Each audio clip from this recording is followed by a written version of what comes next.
ಸಾರ್ವಜನಿಕರ ಸೇವೆಗೆ ಅಂತ ಆಂಬ್ಯುಲೆನ್ಸ್ ಇರೋದು ಎಲ್ರಿಗೂ ಗೊತ್ತಿರುವಂತಹ ವಿಷಯ. ಆದ್ರೆ ಇಲ್ಲಿ ನೆಪಕ್ಕೆ ಮಾತ್ರ ಸರ್ಕಾರಿ ಆಂಬ್ಯುಲೆನ್ಸ್, ಆದ್ರೆ ಸೇವೆಗೆ ಮಾತ್ರ ಲಭ್ಯ ಇಲ್ಲವೇ ಇಲ್ಲ.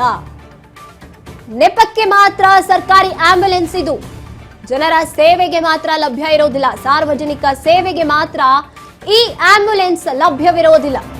ಸರ್ಕಾರಿ ಆಸ್ಪತ್ರೆಗಳ ಮುಂದೆ ಖಾಸಗಿ ಆಂಬ್ಯುಲೆನ್ಸ್ಗಳದ್ದೇ ದರ್ಬಾರ್ ಆಗ್ತಾ ಇರುವಂತದ್ದು. ಸರ್ಕಾರಿ ಆಂಬ್ಯುಲೆನ್ಸ್ಗಳ ಡ್ರೈವರ್ಸ್ಗಳ ನಿರ್ಲಕ್ಷ್ಯ ಧೋರಣೆ ಕೇಳಿ ಬರ್ತಾ ಇದೆ. ಸಮಯಕ್ಕೆ ಸರಿಯಾಗಿ ಸರ್ಕಾರಿ ಆಂಬ್ಯುಲೆನ್ಸ್ಗಳು ಬರ್ತಾ ಇಲ್ಲ. ಆಂಬ್ಯುಲೆನ್ಸ್ ಸಿಬ್ಬಂದಿ ವಿರುದ್ಧ ಸಾರ್ವಜನಿಕರು ಆಕ್ರೋಶವನ್ನ ಹೊರಹಾಕ್ತಾ ಇರುವಂತದ್ದು. ಎಷ್ಟೋ ಆಸ್ಪತ್ರೆಗಳಲ್ಲಿ ಅಥವಾ ಎಷ್ಟೋ ಜನ ಏನಾದ್ರೂ ಅಪಘಾತಗಳಾದಂತಹ ಸಂದರ್ಭದಲ್ಲಿ ಅನುಭವಿಸ್ತಾ ಇರುವಂತಹ ದೊಡ್ಡ ಸಮಸ್ಯೆಗಳ ಪಟ್ಟಿಯಲ್ಲಿ ಇದು ಮೊದಲಾಗಿರುತ್ತೆ. ಆಂಬ್ಯುಲೆನ್ಸ್ ಸರಿಯಾದ ಸಮಯಕ್ಕೆ ಬರ್ತಾ ಇಲ್ಲ,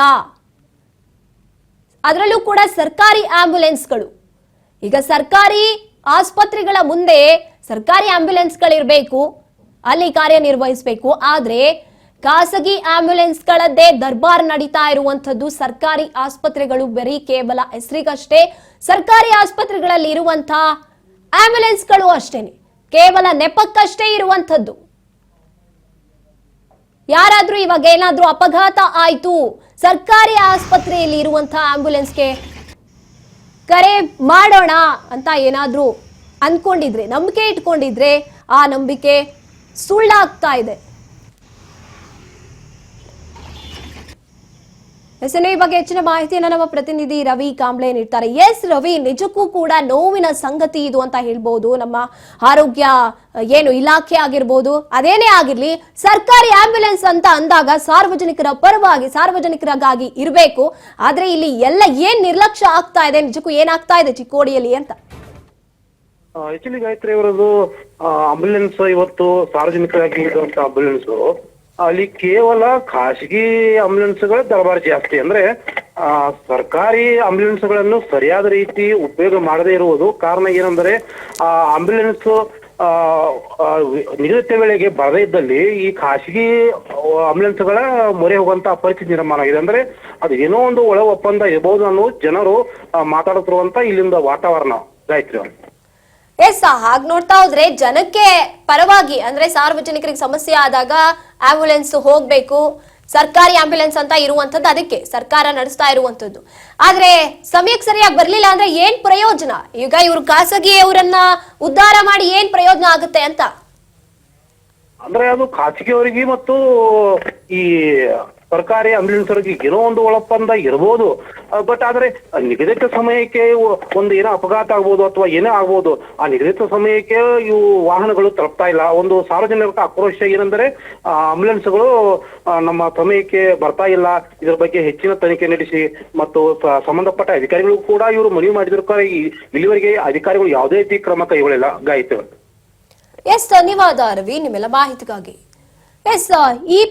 ಈ ಒಂದು ಸಂಬಂಧಪಟ್ಟಂತ ಅಧಿಕಾರಿಗಳು ನಿಜಕ್ಕೂ ಕೂಡ ಅವರ ನಿರ್ಲಕ್ಷ್ಯ ಇಲ್ಲಿ ಎದ್ದು ಕಾಣಿಸ್ತಾ ಇದೆ.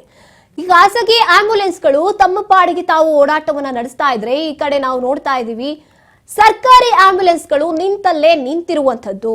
ಅಧಿಕಾರಿಗಳು ಏನ್ ಮಾಡ್ತಿದ್ದಾರೆ ಹಾಗಿದ್ರೆ? ಖಾಸಗಿ ಅವರನ್ನ ಉದ್ಧಾರ ಮಾಡಿಕೊಂಡು ಸರ್ಕಾರಿ ಆಸ್ಪತ್ರೆಯಲ್ಲಿ ಏನ್ ಮಾಡ್ಬೇಕು ಅಂತ ಹೊರಟಿದ್ದಾರೆ. ಹಾಗಿದ್ರೆ ಜನಕ್ಕೆ ನಂಬಿಕೆ ಎಲ್ಲಿ ಬರುತ್ತೆ?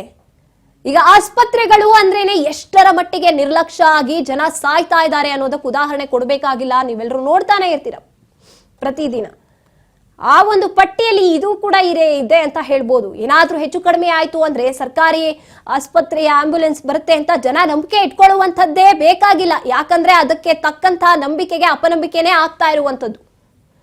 ಖಾಸಗಿಯವರನ್ನ ಉದ್ಧಾರ ಮಾಡೋ ಕೊಟ್ಟಿರುವಂತದ್ದು ಸರ್ಕಾರಿ ಆಸ್ಪತ್ರೆಗಳು ಅಂತ ಹೇಳ್ಬೋದಾ ಅಥವಾ ಅಧಿಕಾರಿಗಳು ಅಂತ ಹೇಳ್ಬೋದಾ? ಇದನ್ನೆಲ್ಲ ನೋಡ್ತಿದ್ರೆ ಹಾಗೆ ಅನಿಸ್ತಾ ಇದೆ. ಈ ಕಡೆ ಜನ ಮಾತ್ರ ಸಾಯ್ತಾ ಇದ್ದಾರೆ ನಂಬ್ಕೊಂಡು.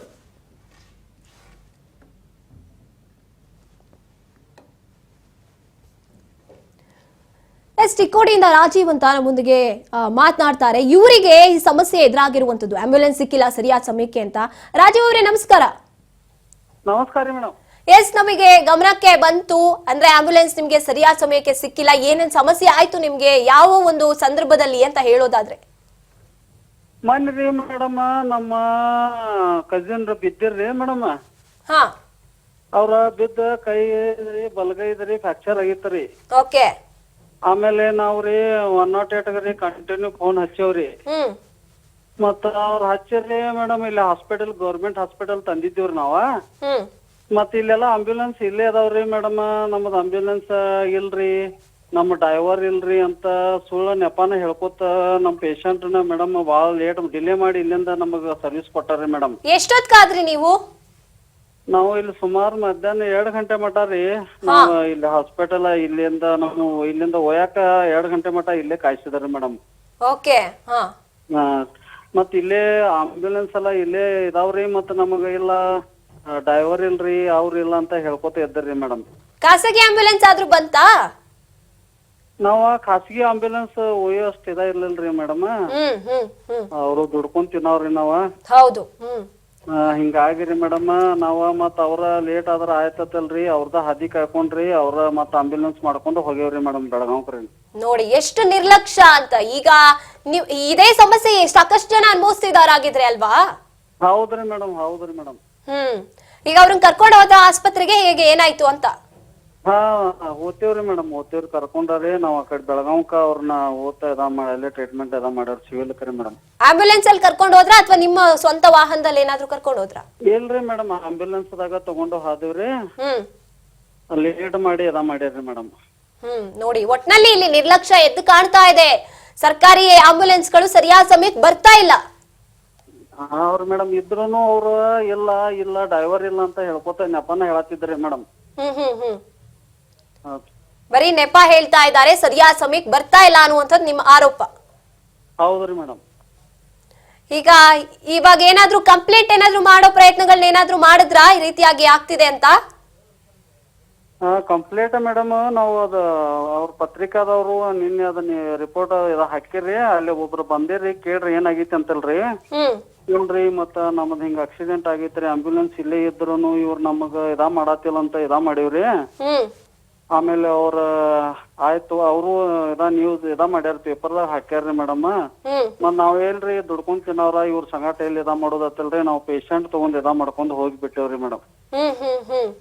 ಅವ್ರ ನಂಬರ್ ಅಷ್ಟ್ ನಮಗ್ ತಗೊಂಡಿರ್ರಿ, ನಾವ್ ಮಾಡ್ತೇವ್ರಿ, ನಿಮ್ಗೆ ಹೆಲ್ಪ್ ಮಾಡ್ತೇವ್ ಅಂತ ಹೇಳಿರ್ರಿ. ಬರೀ ಈಗ ಹೇಳ್ತಿದಾರ ಅಷ್ಟೇ, ಭರವಸೆ ಕೊಡ್ತಿದ್ದಾರೆ, ಆದ್ರೆ ಸಮಸ್ಯೆಗೆ ಪರಿಹಾರ ಮಾತ್ರ ಆಗ್ತಾ ಇಲ್ಲ ಅಲ್ವಾ? ಹೌದ್ರಿ ಮೇಡಮ್, ಹೌದ್ರಿ. ಎಸ್, ಥ್ಯಾಂಕ್ ಯು ನೀವು ನಮ್ಮ ಜೊತೆ ಮಾತನಾಡ್ತಿಕ್ಕಾಗಿ. ಎಸ್ ನೋಡಿ, ಇದೇ ನೋಡ್ತಾ ಇರುವಂತದ್ದು, ಜನ ಅಲ್ಲಿ ಪರದಾಡ್ತಾ ಇದ್ದಾರೆ, ಸಾಯ್ತಾ ಇದ್ದಾರೆ ಅಂದ್ರೂ ಕೂಡ ಈ ಸರ್ಕಾರಿ ಆಂಬ್ಯುಲೆನ್ಸ್ಗಳು ಮಾತ್ರ, ಈ ಸರ್ಕಾರಿ ಆಸ್ಪತ್ರೆಗಳು ಮಾತ್ರ, ಅಧಿಕಾರಿಗಳು ಮಾತ್ರ ತಲೆ ಕೆಡಿಸ್ಕೋತಾ ಇಲ್ಲ.